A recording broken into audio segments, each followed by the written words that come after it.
Welcome to the reading of A Course in Miracle Urtext.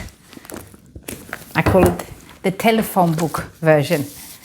And we are going to read the Course in Miracle principles, and we're going to compare it to the Foundation of Inner Peace version, which I call the Blue Book. And then I've got the sparkly edition of the Course in Miracles. My name is Judith. I'm inviting you into my Qigong studio. I have been studying the Course in Miracles since 2008. I've got a Qigong school based on the teachings of Taoism, Chinese medicine, also partly Buddhism. And I can see the parallels between all the symbology and the teachings of A Course in Miracles in the Qigong. And so I have combined those two things together. And one of the things which helped me to understand the Course in Miracle better was the Urtext version, especially the first chapters. As in the Foundation of Inner Peace version, there's missing about 50,000 words in the first few chapters, or they have been moved around. So we are reading now the versions here, and we're going to continue from where we stopped last time. In the last class, or in this last video, we read the Course in Miracle Principle 30H, and we're going to start with it again, and then we're going to finish this Course in Miracle Principle 30, which in the Foundation for Inner Peace and in the Sparkly edition has actually got a different enumeration, and most of the stuff is not even included. Miracle Principle 30H. This is also what we read last time. The answer is: never perform a miracle without asking me if you should. This spares you from exhaustion, and because you act under the direct communication, the trance becomes unnecessary. And it goes on to say, because miracles are expressions of love, it does not follow that they will always be effective. I am the only one who can perform miracles indiscriminately because I am the atonement. You have a role in atonement, which I will dictate to you. So here I've got the number 35, and it says miracles are expressions of love. This is what it says here, miracles are expressions of love, but they may not always have observable effects. This is all what it says in the Foundation for Inner Peace. And here it says, miracles are expressions of love. It does not follow that they will always be effective. I am the only one who can perform miracles.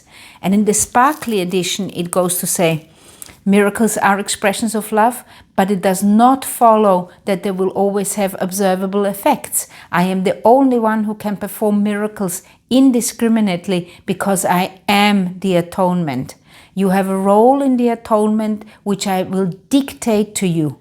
Ask me which miracles you should perform. This spares you exhaustion because you will act under direct communication. So the Miracle Principle 35 has got a few sentences here which have been moved around in this version, which is quite interesting. So let's begin reading this new Miracle Principle which we haven't read at all together. A Course in Miracle Principle 30I. It goes on. Remember, you already have a point about the involuntary nature of miracles. We also have established the fact that everything involuntary belongs under Christ's control, not under yours. Let's repeat this again. We also have established that the fact that everything involuntary belongs under Christ's control, not under yours. It's basically meaning that we should allow ourselves to go out in the world and be out there amongst people and allow ourselves to get under Christ's control so we can perform, so we can watch ourselves perform miracles which are guided by that Christ within us. And then again, I have to just say, Qigong helps us, or it helped me very much, and this is what I want to share with you.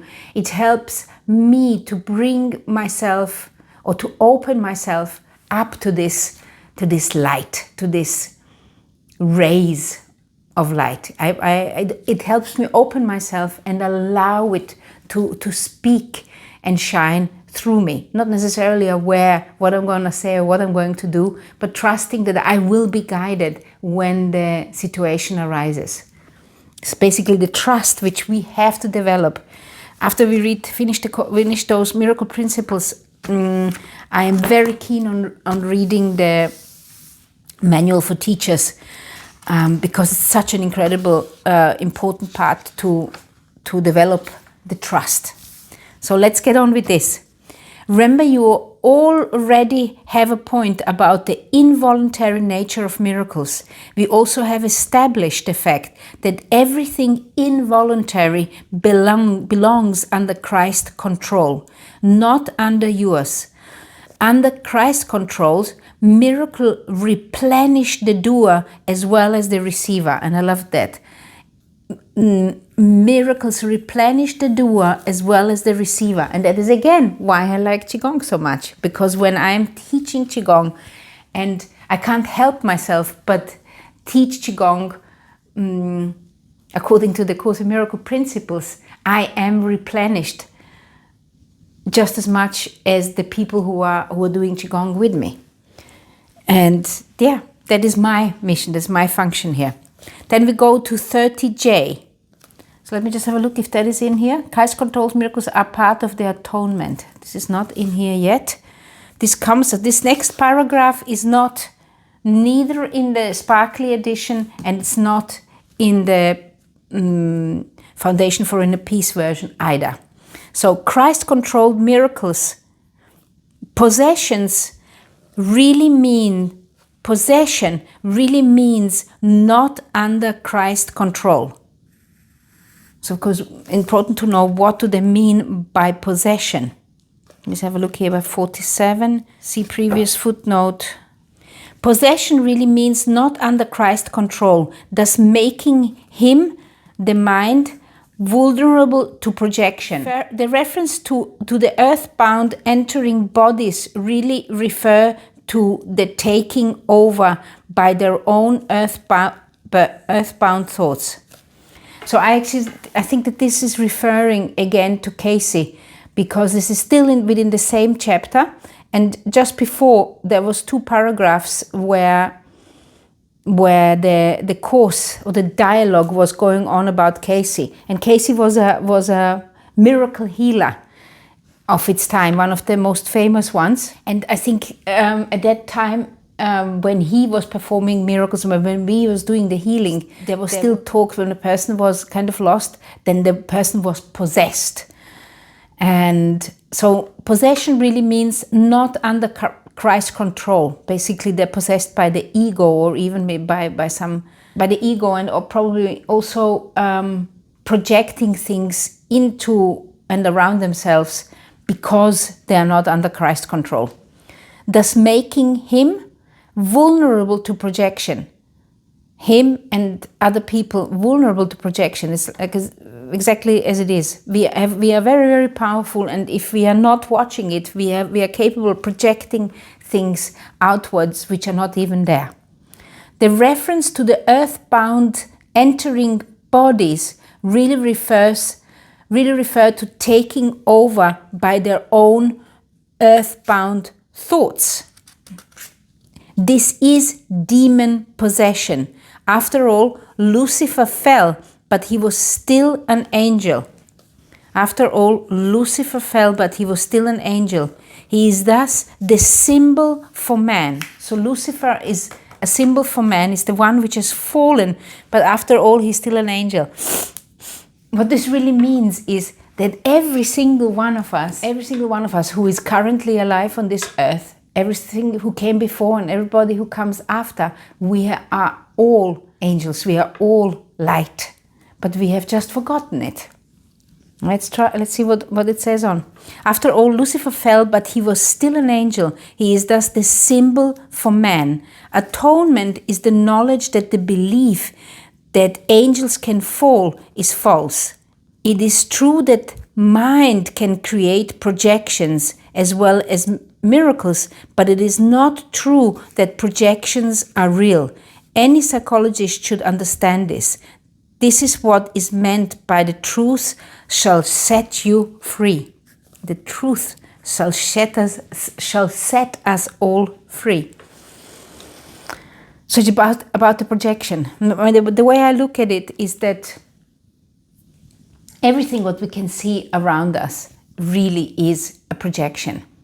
And the way we are looking at, or the meaning we are giving the things we are looking at, is a projection, either guided by the ego or guided by miracle, by Christ consciousness. And that is the difference. What do I see? I can, for example, when I speak, when I'm in a bad mood or I'm not under Christ control, if you will, my husband can say something to me and I might think that he's trying to get at me or is laughing at me or whatever. Even not very long ago, we had a silly argument a few days ago because I perceived his particular comment as an insult. Would I have been under Christ control, I would have not perceived it as an insult. Often when things happen and they are not under your control because they just happen, sometimes these are all also guided. Sometimes they are also messengers, because whatever then happens afterwards, whatever comes of this distraction and this disturbance is creating the stage for a miracle, which in this particular last argument we had, my husband and I, is revealing itself now, which was not not obvious, and I could not get out of this possession, out of this ego possession and feeling like I was a victim and wanting to attack. I just simply couldn't get out of it. I was kind of stuck with it. And there's several things which led up to it. But really, it opened the stage for the miracles. So this truth shall set us all free. And we have to allow the truth to come in. So then we go to the principle 30K. Christ-controlled miracles are part of the atonement, but Christ's guidance is personal and leads to personal salvation. Very interesting. Let's read this again. Christ-controlled miracles are a part of the atonement, but Christ's guidance is personal and leads to personal salvation. The impersonal nature of miracles is an essential ingredient because this enables me to control their distribution as I see fit. So this is in the Sparkly edition number 36, and this is not in here at all. It doesn't come before the next page. So we have quite a few to read before we even continue here in the Foundation for Inner Peace. It is very much possible that this particular section is in a different, or parts of this particular section are in a different part in the blue book, the Foundation of Inner Peace version. But this part is in here. So Christ-controlled miracles are part of the atonement. We're going to stay now with this. Christ-controlled miracles are part of the atonement, but Christ's guidance is personal and leads to personal salvation. The impersonal nature of miracle is an essential ingredient because this enables me to control their distribution as I see fit. Then it goes on to say, Christ's guidance, on the other hand, leads to the highly personal experience of revelation. This is why it involves personal choice. A guide does not control by definition, but he does direct, leaving the following up to you. Lead us not into temptation means guide us out of our own errors. Note that the word is lead, not order. And when I observed this argument, which I have had, what day is it today? Today is Monday, and we had this argument on Tuesday. It started already blowing up, and then on Wednesday it just escalated and got even worse on Thursday. Whatever happened, it was really silly. Now that I think about it, it was really silly. But what it did do to me, it did for me. I had a personal revelation through all this. It gave me enough oomph to start, for example, on my diet, which I've been thinking about to do for ages, because my body needs it. I need to lose weight, and I need to get fit again. So this argument gave me enough oomph to say, okay, now I'm gonna do it. And for my husband, he actually became ill after that, and it stopped him in his tracks. I was accusing him that he was not paying enough attention to our relationship, and he was accusing me that I was too aggressive and too needy at the same time, and so on. Anyways, just obviously there was partly truth in all that, but what really was necessary is for both of us to stop. For some reason we were not able to switch this ego thoughts off, so we needed this kind of disruption for us to stop and rethink our situation, setting the stage, as I said just before, for the miracles, for this personal revelation to actually occur. So Christ's guidance, on the other hand, leads to the highly personal experience of revelation. This is why it involves personal choice. A guide does not control by definition, but he does direct, leaving the following up to you. Lead us not into temptation means guide us out of our own crazy errors. Note that the word is lead, not order. Then we are at 30M. Take up the cross and follow me should be interpreted to read, recognize your errors and choose to abandon them by following my guidance. So here there is a footnote, and it goes Mark 10:21. And Jesus, looking upon him, loved him and said unto him, one thing thou lackest, go, sell whatsoever thou hast, and give to the poor, and thou shalt have treasure in heaven, and come, take up the cross and follow me. This phrase, take up the cross, appears only in the 1611 King James Version and not in the modern translation, which simply state, and follow me. So it says here, take up the cross and follow me should be interpreted to read, recognize your errors and choose to abandon them to follow my guidance. So if I again connect this to the argument I had last week, it was definitely necessary. Almost the whole argument in itself was actually kind of a miracle, which didn't look like that at the time. But now when I'm looking back at it, it was necessary for me to recognize my own error. And it was necessary for both of us. It was not just me. And also our children observing us, they were also like, what's going on with my parents? So it is really necessary to recognize my errors and choose to abandon them and say, okay, no, I don't want to do this. I don't want to walk with this. I don't want to have this cross on me.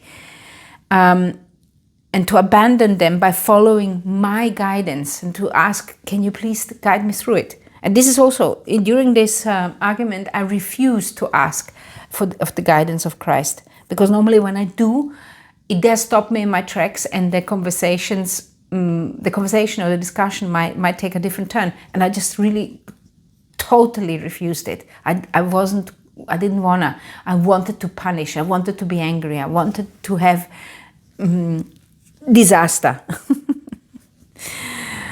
Then it goes on to say by 30N, tell Bill, when he is afraid of possession, he need only remember that error cannot really threaten truth, which always can withstand its assaults.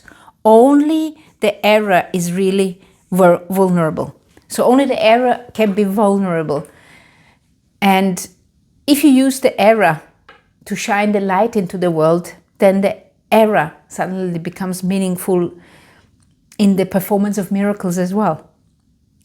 The princes of this world are princes only because they are really angels, but they are free to establish their kingdom where they see fit. So this has got another footnote here, which is 51 Corinthians 2:6. It says, howbeit we speak wisdom among them that are perfect, yet not the wisdom of this world, nor the princes of this world that come to naught. The princes of this world are princes only because they are really angels, but they are free to establish their kingdom where they see fit. This sentence is kind of reverberating in my mind. Gonna have to figure out what that really means. It is not in the sparkly edition either. Then he goes on to 30.0. If you will remember that all princes inherit their power from the Father, their right choice becomes inevitable. The soul is in a state of grace forever. Man's reality is only his soul. Therefore, man is in a state of grace forever. And I can see now that in the Sparkly edition has translated this into, you are free to establish your kingdom where you see fit, whereby here it was talking about the princes. So this is actually referring to us, the sons of God. You are free to establish your kingdom where you see fit, but the right choice is inevitable if you remember this. And then it goes, the soul is in a state of grace forever. Man's reality is only his soul. Therefore, man is in a state of grace forever. And I know that this particular section is actually in the Course in Miracles. It's in the chapter 1, 3, Atonement of Miracles, on the second page. Spirit is in a state of grace forever. Your reality is only spirit, whereby it says here, man's reality is only his soul. And then it goes, therefore man is in a state of grace forever. And in the Foundation for Inner Peace, it says, therefore you are in a state of grace forever. Error cannot really threaten truth, which can always withstand it. Only the error is actually vulnerable. You are free to establish your kingdom where you see fit, but the right choice is inevitable if you remember this. So you can see how certain things have been moved around. So this has gone already into the text in chapter 1. But the voice is telling Helen to change things around. It does tell her later on in the text. Let's see if we come along to this. Then he goes on to 30p. Atonement undoes all errors in this respect and thus uproots the real source of fear. If you will check back at the reference to uprooting, you will understand it better in this context. And it goes here in 52 footnote. It is the previous reference to being uprooted, which was the phrase 22i. Atonement undoes all errors in this respect and uproots the real source of fear. If you will check back at the reference to uprooting, you will understand it better in this context. So the context, the miracle principle was 22i. If we read it together, tell me about this, the idea, which is still dim to Helen, that the reason is not that you, both of you, plural, distantiate, doubt, or cannot believe. It is more of a reaction formation against a pull which you both recognize is so intense that you are afraid that you will be uprooted. But remember that a cobweb is really stronger than the iron if you see it properly. This fear is also why you couldn't get the point straight. So this is about uprooting, 22i. So I think this is about 2 or 3 videos ago. So atonement undoes all errors in this respect and thus uproots the real source of fear. Atonement undoes all errors in this respect and thus uproots the real source of fear. If you will check back at the reference to uprooting, you will understand it better in this particular context. And this is exactly what happens. This is exactly how I see this argument. It's almost like you have to have this argument to be able to grab hold of this unpleasantness and pull it out. It's very interesting. I definitely have some sort of trauma which I need to work on, and it is always the same pattern. It is different topics, but it's always the same pattern. It's always about me, for some reason, feeling insecure, not good enough. I get especially offended when people are saying to me that, who do you think you are? And that you're bigger than, that I'm maybe too dominant or something. It really, really upsets me every time. Definitely something I need to uproot. So atonement undoes all errors in this respect and thus uproots the real source of fear. Fear. So what is my source of fear? I'm really gonna have to think about that. It's that real source of fear is that people might think that I am thinking of myself bigger than I am. Very interesting. If you will check, atonement undoes all errors in this respect and thus uproot the real source of fear. This is a definite lesson for me.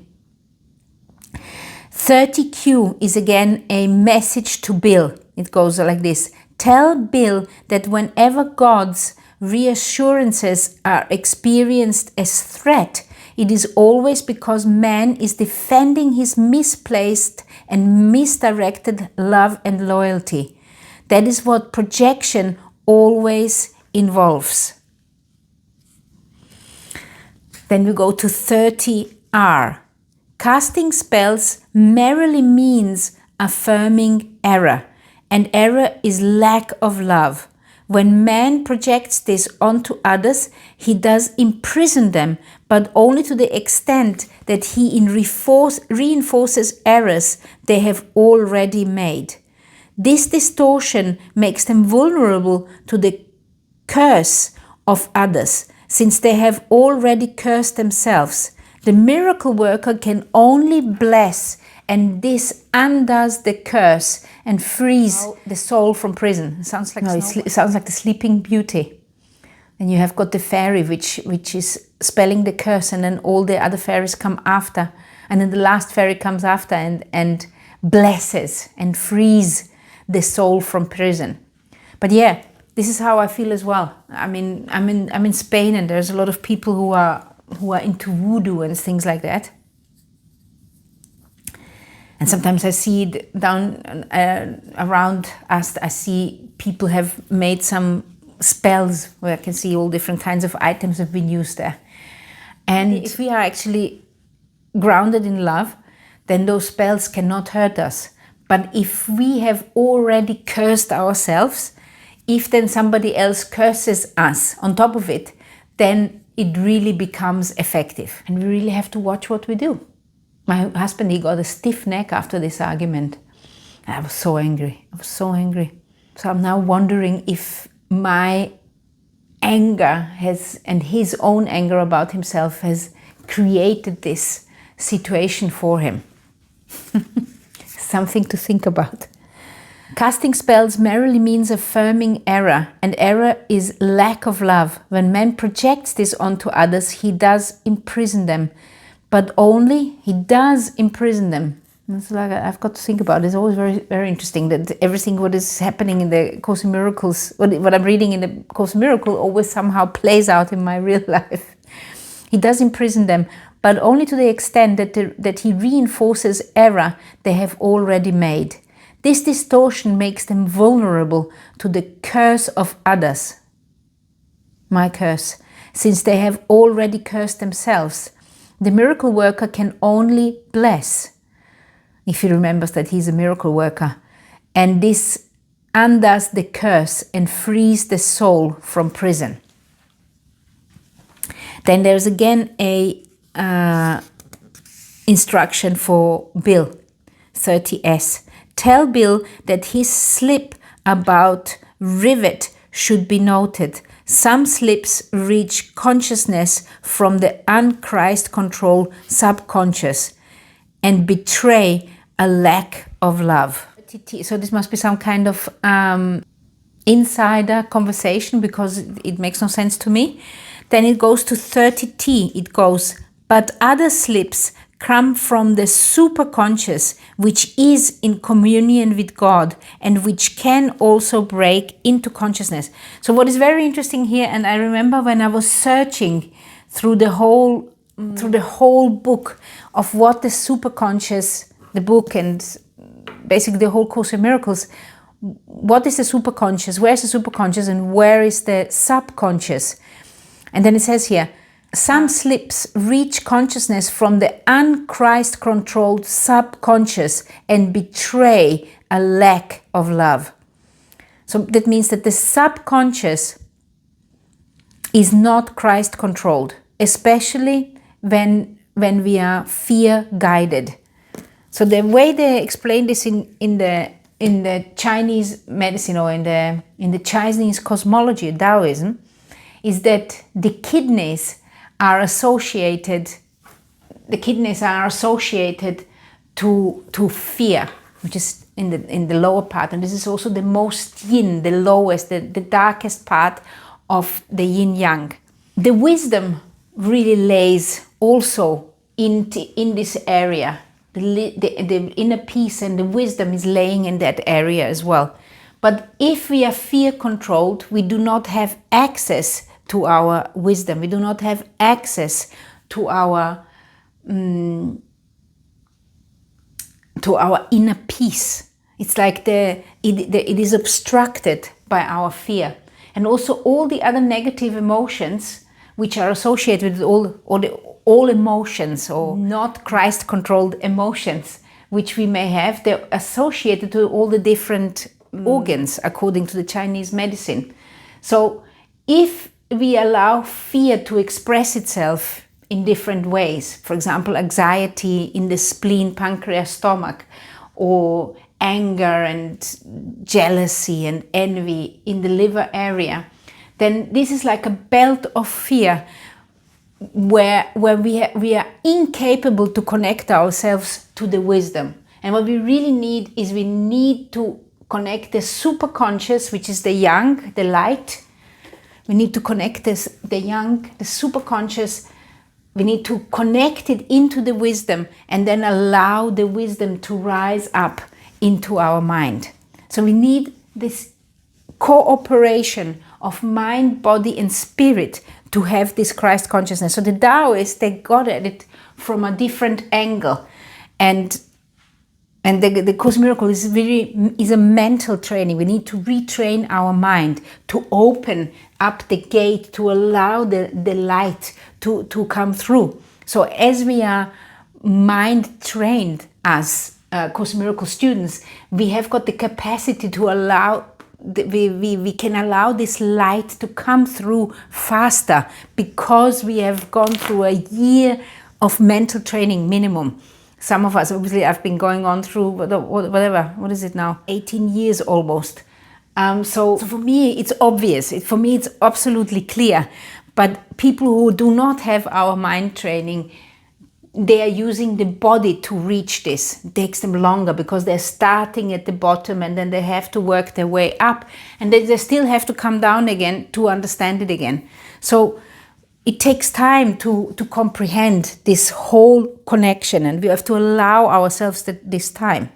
So the superconscious is the yang, is the light, is that which is the God consciousness or the Christ consciousness. And the subconscious is the wisdom which is living, which is kind of connected to our physical awareness, if you will. It's also connected to our DNA and probably certain memories which come with our DNA.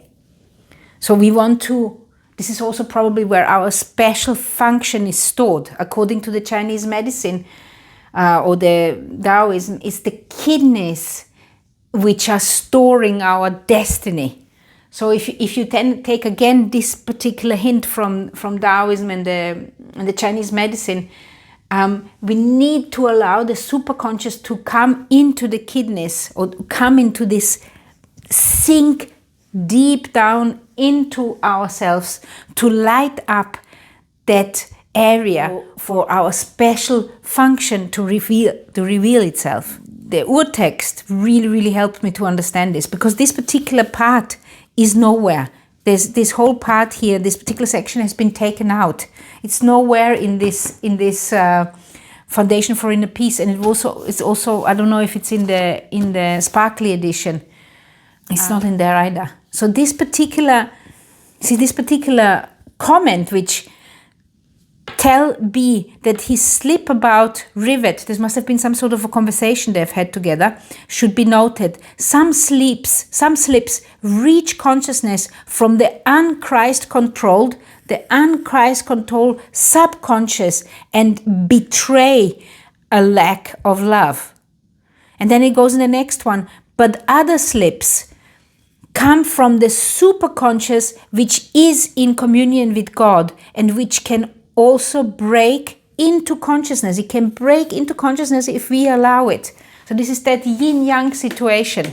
So when we are working with the body, we are allowing this connection to happen. We are allowing this light to come into us through the meridians, the great rays. These are the great rays are really the three main meridian which are like reservoirs of light according to the Chinese cosmology. It's wonderful how this fits together so perfectly. So his slip rivet was an expression of a soul gaining enough strength to request freedom from prison. It will ultimately demand it. The soul will ultimately demand the freeing from his prison. I actually don't know what rivet means, so I'm going to have to look that up afterward. So then 30V, it says, special revelation for HS, for Helen. It goes like this, 30W. You are wholly lovely, a perfect shaft of pure light. And here it goes again, a perfect shaft, pillar of light, a perfect shaft of, this is talking to us, a perfect shaft of pure light. And what is a shaft? A shaft is something which can be filled with something. A shaft is empty. It's empty space available to collect something. It is like the central channel. You are a perfect shaft of pure light.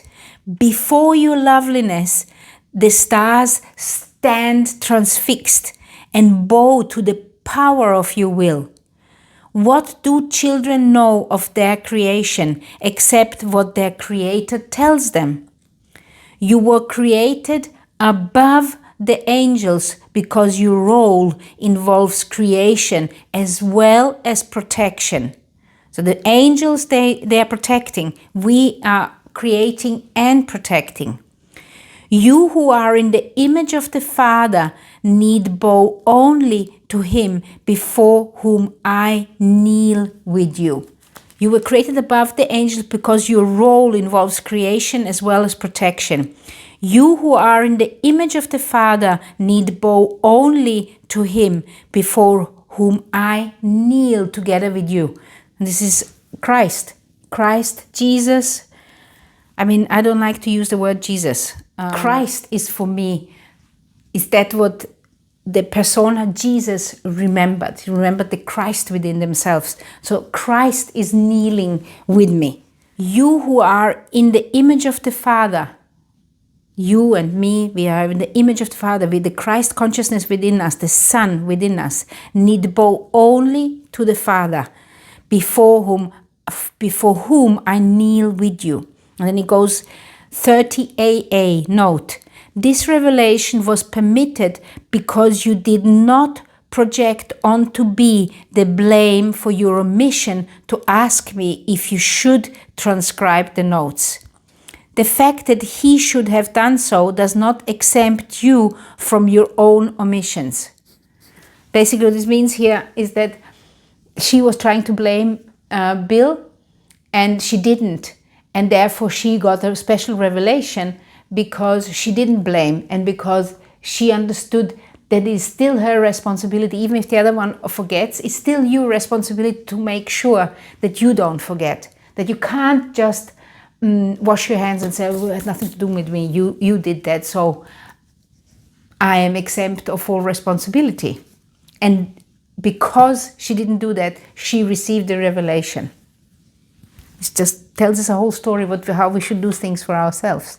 So I'm just going to read the note again. This revelation was permitted because you did not project onto Bill the blame for your omission to ask me if you should transcribe the notes. The fact that he should have done so does not exempt you from your own omissions.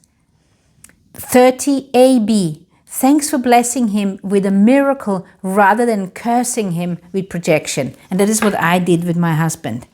I was not able, for a couple of days, I was not able to bless him. I refused it. I didn't want to. I wanted to punish him. So I cursed him with projection. And that my curse, together with his own curse, created a stiff neck in him. Craziness. Next it goes 30 AC. Note further. He needn't feel concerned about it either. So he forgot.